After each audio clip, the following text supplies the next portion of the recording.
I have the distinct pleasure of introducing Joseph A. Greene. Joseph A. Greene is a research associate at the Museum of the Ancient Near East at Harvard, which holds the Asor Nelson Glick Archive.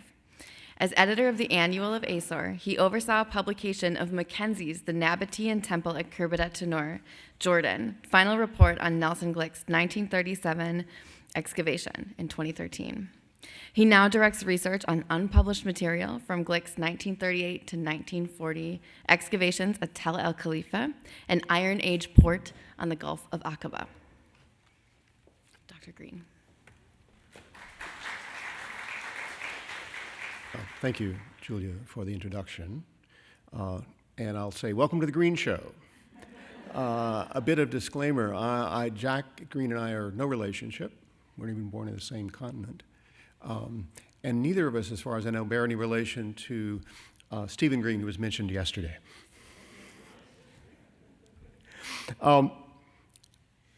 First of all, thanks to the Cincinnati Art Museum, to Kenneth Kitchen, to Ainsley Cameron, and her cohort of helpers and associates, Julia Olson, Sarah Winner, Emily Holtrop, and Trudy Gaba, and all the others who have been named or haven't been named. It's been a really well-run symposium from which I've already learned quite a lot.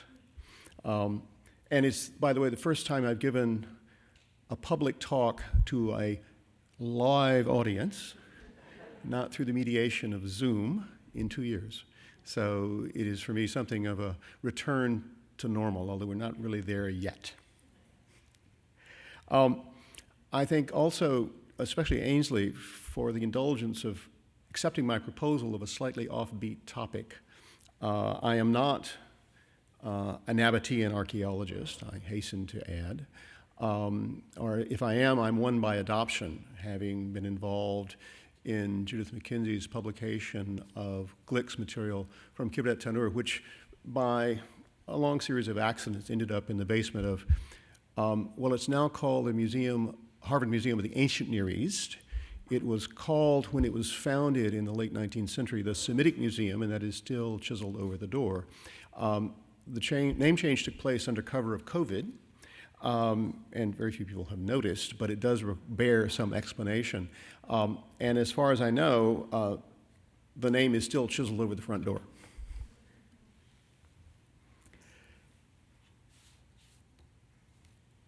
In the Wisdom of Aqihar, the work of an Assyrian sage writing in Aramaic in the 6th, 5th centuries BC, is a saying which may be freely translated. Never show an Arab the sea, nor a Sidonian the desert, for their work is different. To me, this is dubious wisdom. It epitomizes the mistaken attitude of urban literati toward peoples and places beyond the shores of the Mediterranean, either just over the horizon of the sea or just beyond the margins of settled habitation. These seafarers and sandfarers, and let us call them by their proper names, Nabataeans and Phoenicians, crossed wide distances of land and sea with apparent ease, selling goods and ideas to make money. I argue that their work is the same, something unrecognized by ancient authors like Aqihar and by modern scholars like us.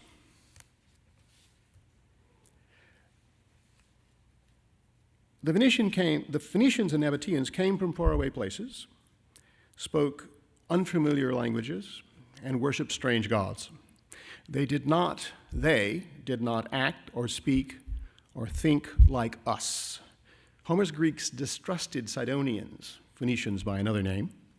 Republican Rome transferred this distrust to Punic Carthage, fomenting 3 relentless and ultimately victorious wars against the city. Imperial Rome discovered Arabia Felix, ancient Saba, modern Yemen, but never successfully penetrated Arabia Deserta, though Rome eventually absorbed Nabataean Rechem, Petra, and Palmyrene Tadmur, Palmyra, into the eastern margins of the empire. So what makes them the same? 3 things: name, place, date. For the Phoenicians, there is a confusion of names. Greek Phoenikes, or Latin Poene, or Cartagene. Phoenician is an English transliteration of the Greek plural Phoenikes, which meant Semitic speakers of the first millennium on the first millennium Canaanite coast. Phoenix is also a noun in Greek for the color purple, perhaps a direct translation or transliteration into Greek of Semitic kanahu, purple, and by extension, the people who made it, Canaanites. Punic is an English transliteration of Latin poenis, poene, itself a Latin transliteration of Phoenix. There is an English adjective, punic, but no substantive form, pune. There is instead Carthaginian, although this incorrectly conveys the restricted notion of the resident of the city of Carthage, not a sense that the Latin speaker would have intended, a person of Canaanite descent living in the Western Mediterranean. No Phoenician literature in that language has survived, so we don't know what the Phoenicians called themselves as a group in their own language. The Hebrew Bible speaks of Hiram of Tyre, inhabitants of Sidon and Arvad, or elders of Gabul. The Greek words themselves occur only in the Greek language, Apocrypha and New Testament. Ancient usage, rather, stressed civic affiliation, Tyrian, Sidonian, Gabulite, rather than a cultural identity based on shared language, religion, or history. The Greeks also individuated themselves as Athenians, Corinthians, Spartans, and so on, but they did recognize, at least we have the texts that show it, their shared linguistic and religious affinity as Hellenes. Now, modern scholarship distinguishes Phoenician and Punic based on geography, chronology, and language. The Mediterranean is divided into Phoenician East and a Punic West. Earlier Phoenician history and archaeology is divided from later Punic by the Neo-Babylonian siege and conquest of Tyre, 586 to 573. Older Phoenician grammatical forms, onomastica, and scripts are distinguished from more evolved Punic ones. For ancient authors, however, these distinctions were not so rigid. They employed different words for stylistic effect rather than substantive description. Augustine of Hippo, a native North African of the late Roman era, made a pertinent observation in this sense. In his unfinished commentary on Paul's letter to the Romans, composed around AD 395, Augustine speaks of the indigenous inhabitants who live in the countryside, the Rostici, of North Africa, commenting that they still, in the late 4th century, mind you, refer to themselves in their own patois as Canaani, Canaanites. Well, this brings us back to the Semitic word associated with the color purple, kanahu, in the 2nd millennium BC, and suggests that Phoenicians were always Canaanites. For Nabataeans, the choice is more straightforward. Nabataean is an English rendering of Greek Nabateos, which itself renders Nabataean Nabatu.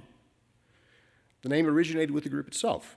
A succession of kings ruled at Petra and styled themselves kings of the Nabatu, with legends struck on coins in Nabataean Aramaic, using Nabataean Aramaic script. We shouldn't, however, equate language or script with civic or ethnic identity. Modern categories, misapplied, confuse modern scholarship and our understanding of the past. So we must be cautious as we seek to understand the ancient polyglot world inhabited by the Nabataeans, one, by the way, not so very different from that inhabited by the Phoenicians. Since there is no corpus of Nabataean literature, no more than there is a corpus of Phoenician literature, we're left to wonder what is Nabataean, other than the narrow sense of language and script, about the thousands of laconic, formulaic inscriptions, mostly supplications to Nabataean deities, found in the Near East and the Mediterranean. The Phoenician case is similar. Thousands of laconic, formulaic inscriptions, mostly entreaties to Phoenician deities, but there is no Phoenician literature from which these grew. It probably once did exist if reports of a library at Carthage, now lost, are correct. No doubt the library at Alexandria had a Semitic section, but that too is now lost. Now, Phoenicians and Nabataeans are defined not only by their names, there is also place. Aqihar's conventional thinking about Sidonians and Arabs puts them where he supposes are their proper places. Nabataeans in the desert, Phoenicians at sea. But they are defined by not only what they are not like us, but where they are not. They are in distant places where it is unsafe to travel. Invisible were the elaborate and adaptable, geographically extensive networks created and maintained by Phoenicians and Nabataeans, network that spanned vast distances over water across deserts, linking together those distant places where it is unsafe to travel. They bridged these distances using specialized transportation technologies. Phoenicians in convoys of ships, Nabataeans in caravans of camels. This gave each the means to come and go where others could not or would not. They also possessed, if we could call it that, an information technology, alphabetic writing, which permitted communications between nodes on the network. This commercial intelligence allowed them to transmit and receive information on what goods were wanted where, in what quantity, and at what price.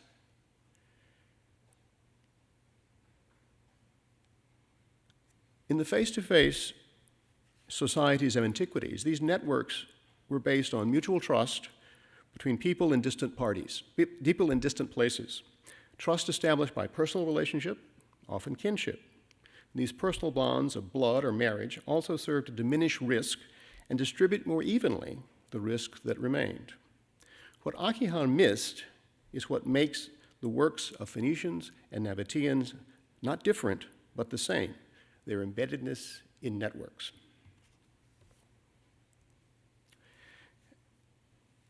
Now, as I've said, no written documents or living informants exist for Nabataean or Phoenician networks, only the archaeological traces that accumulated at the nodes where routes intersected. These can be made visible by archaeological excavation, but traces can also be found at points along the connecting routes. And this is especially true of Phoenician trade routes. Phoenicians were notable seafarers whose maritime traditions go back to the 3rd millennium BC. In the early Bronze Age, seaborne trade between Byblos and Egypt supplied the Old Kingdom elites with exotic imports like cedarwood, olive oil, and wine. It is admittedly speculative that 3rd millennium Byblos is ancestral to 1st millennium Phoenicia. However, less speculative is the connection between Iron Age Phoenicia and late Bronze Age Ugarit. Ugarit, maritime merchants, were the predecessors of those Phoenicians who emerged from the wreckage of the late Bronze Age political and economic system that had collapsed around 1200 BC. Mediterranean navigation proceeded in two ways: along coastlines, with coastal landmarks and nearshore mountains for navigation, or across open water, steering by the stars. The latter was swifter, but presumably less safe. The former, slower, but not necessarily that much safer, given the hazards of hidden currents and submerged reefs in shallow coastal waters. Trading along coast-hugging routes, so-called cabotage, is an enduring aspect of Mediterranean seafaring. A Phoenician instance is found in the Bayo de Campania shipwreck, just north of Cartagena, in the southeastern Mediterranean coast of Spain, a region thick with Phoenician settlements. There you see, yeah. Oh, there we go. Whoa, here. The buttons are too close together.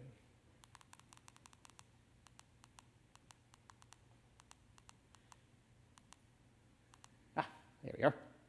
There he is. Oh, one more. Yes. The shipwreck is here. And here is this variety of finds found in what was clearly a ship practicing cabotage along the Phoenician coast of Spain. Not all routes hug the coast. Some ran from port to port along shipping lanes well out of sight of land. This is confirmed by the discovery of two wrecks, Elissa, dubbed Elissa and Tanit, here off the north coast of Sinai. These two wrecks went down in about 400 meters of water about 60 kilometers off the Sinai coast. They were laden with what was clearly an industrial scale cargo. Over 400 jars, probably engaged in shipment of wine from the Phoenician coast to Egypt, or maybe as far west as Carthage. Now, Nabataean networks were formed and functioned in similar ways, but on land rather than sea. The deep desert and its settled margins mimic the deep sea and its shallow coasts. Navigation across the desert is by landmarks, via lone but lightly marked trails, or by the stars. Crossing the desert, like crossing the sea, required specialized knowledge and specialized equipment. Camels instead of ships. On the desert margin, settlements, caravan cities like Petra, serve the same liminal function as seaports. And in between, like islands, were oases.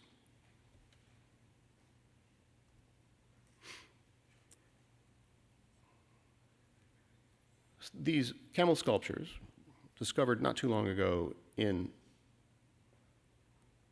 the Sikh at Petra, were for a long time considered unique.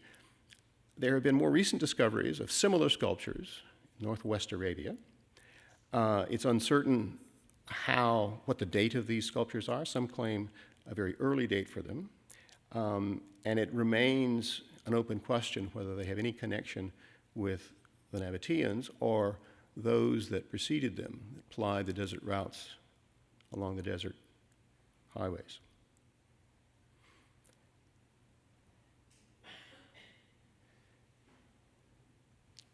There are no shipwrecks in the desert, of course.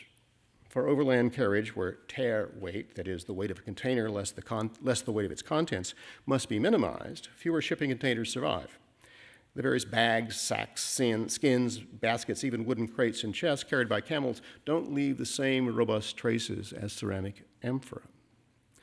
But traces of Nabataean networks do accumulate at nodes where they can be discovered archaeologically. Tel Jemmeh, on the north coast of Sinai, about 10 kilometers south of Gaza, was the western terminus of a caravan route stretching southeast across the Negev towards Arabia. There, in Neo-Babylonian, Persian, and Hellenistic levels, roughly 700 to about 300 BC, were found the discarded bones of surplus camels, knackered at the end of the trail, butchered, and sold for meat in local markets. So, for the dates of Phoenicians and Nabataeans, it's quite readily possible to establish fluorits for both Phoenicians and Nabataeans from the textual sources. For the Phoenicians, this was the start of the first millennium BC, down to the Roman destruction of Carthage in 146. For Nabataeans, it's from the late 4th century BC until Roman annexation in AD 106. But dates for absolute origins and final endings are harder to define. The earliest Phoenician inscription is the Akiram Sarcophagus, found at Byblos, dated to around 850 BC. If, however, the Canaanites of Ugard are forebears of the Phoenician origins go back earlier, at least to the late Bronze Age, where the earlier still, as I said, speculative. In the other direction are the 4th century mention of the Canaani, if in fact Canaanites is what Augustine meant. So if so, the vestiges of Phoenician civilization survived in North Africa over 500 years after Rome crushed Carthage. Now, Diodorus' account of skirmishes at the Dead Sea between the forces of Antigonus and the Nabataeans explicitly states the Nabataeans were not a settled people. This is difficult to reconcile with the subsequent urban development of Petra. Now, Stefan Schmidt preferred a cultural evolutionary explanation about how nomadic Nabataeans became the sedentary builders of Petra. But I'm inclined to regard Diodorus' report as inaccurate or incomplete. A mounted Nabataean expedition to the Dead Sea to harvest bitumen might have looked to the Macedonians like a nomadic rabble, but we can't depend on Diodorus for the accuracy of Macedonian tactical intelligence.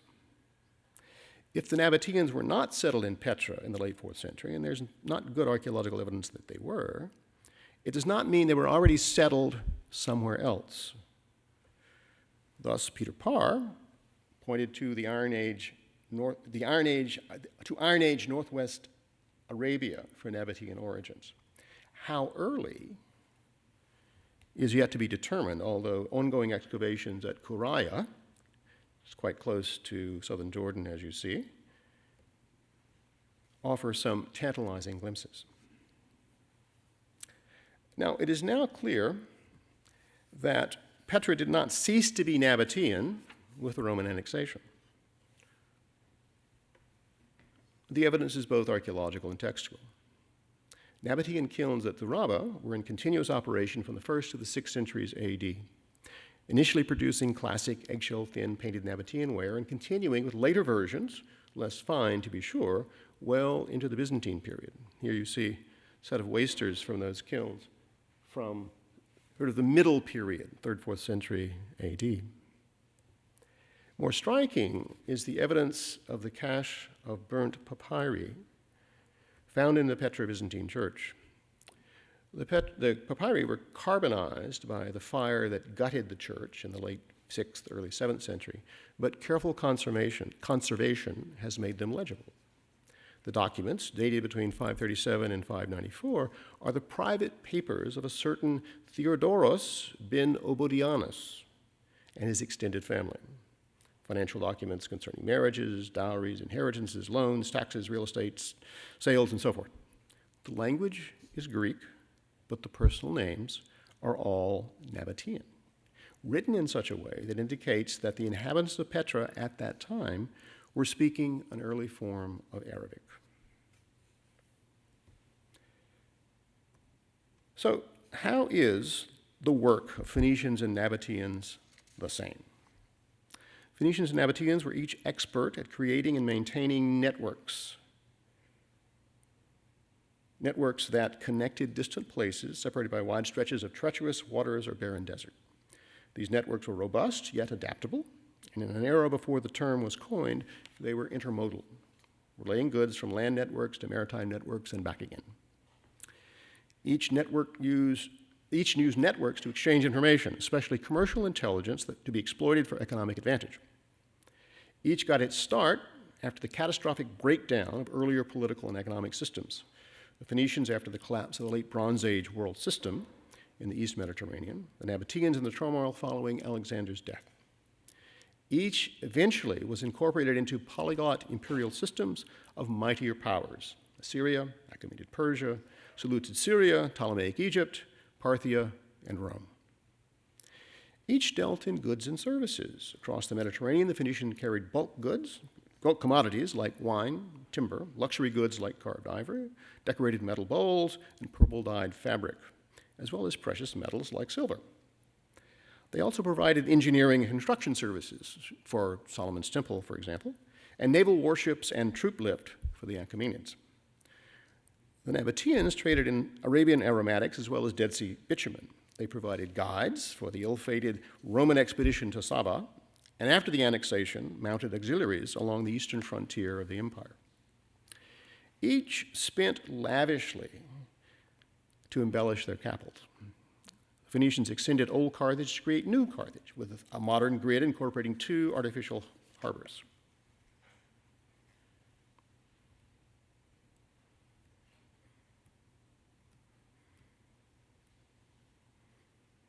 Hang on. There we go. Phoenicians extended old Carthage to create new Carthage with a modern grid incorporating 2 artificial harbors, one commercial, one military. Wealthy from commerce, the Nabataeans built Petra using architectural designs and technical expertise imported from Alexandria, augmented by their own considerable skills in water management. There are gaps in our knowledge. There are no connected accounts from the hands of these peoples themselves. We know only what the ancient authors wrote of them, much of that unverifiable. Even the names, Phoenician, Nabataean, are covering terms for a mixed multitude of peoples incompletely known by their contemporaries. Interpretations of the archaeological record are prone to circularity. The distribution of Phoenician pottery Phoenician and Nabataean pottery, coins, and inscriptions are not identical to the distribution of ancient Phoenicians and Nabataeans. Much of what we know or think we know about them comes from our own very modern imaginations. And here you see how they're imagined by 19th century painters. If only we had more of what the Phoenicians and Nabataeans had written about themselves. Now, part of their work is not their written legacy, but their legacies of writing. The Canaanites invented the alphabet in the 2nd millennium BC. The Phoenician alphabet is ancestral to Greek letters and Latin script. The script of Nabataean Aramaic itself, a descendant of the Phoenician alphabet, gave rise to the script used to write Arabic in the pre-Islamic Arabia and afterward. These works are the same, and neither is insignificant. Aqihar would have been confounded.